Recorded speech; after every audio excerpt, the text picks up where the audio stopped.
Le Centre Pompidou-Metz appartient à une typologie d'institutions très étrange. Ce sont des chimères. Pas vraiment des Kunsthalle, pas vraiment des musées. Donc c'est un modèle esthétique un peu original dans le monde des institutions culturelles.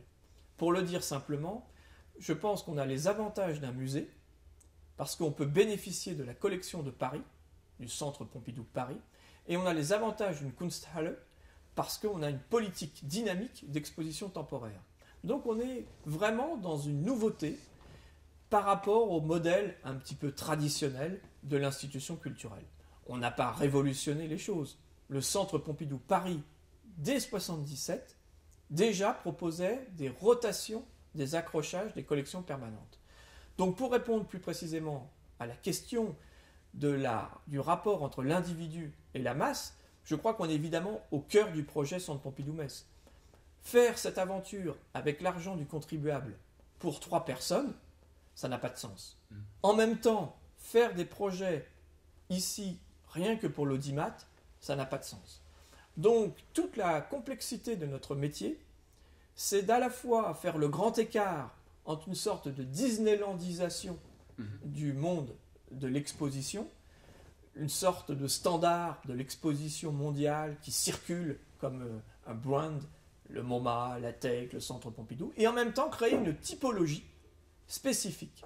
Moi, je suis un homme d'exposition, je suis passionné pour faire des expositions, et donc je trouve très beau, dans les quelques remarques qu'on a pu avoir, que des œuvres qu'on croyait avoir toujours vues, qu'on croyait toujours connaître, on les voit différemment ici.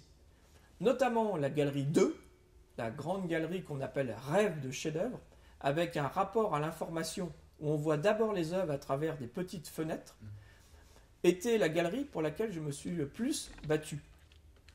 Les gens ici m'ont dit « Non, ça va être un échec total, personne ne va aimer cette galerie ».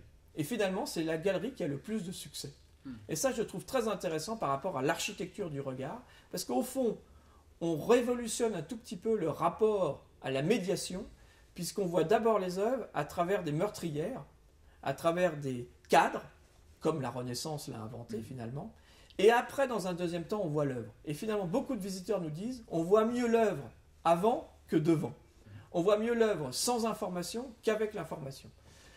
Donc, dans une exposition, il y a toujours une architecture du regard, il y a toujours, même quand on prend l'accrochage le plus basique, c'est-à-dire un cube blanc avec un tableau accroché au mur, on a là un geste politique et une révolution du regard.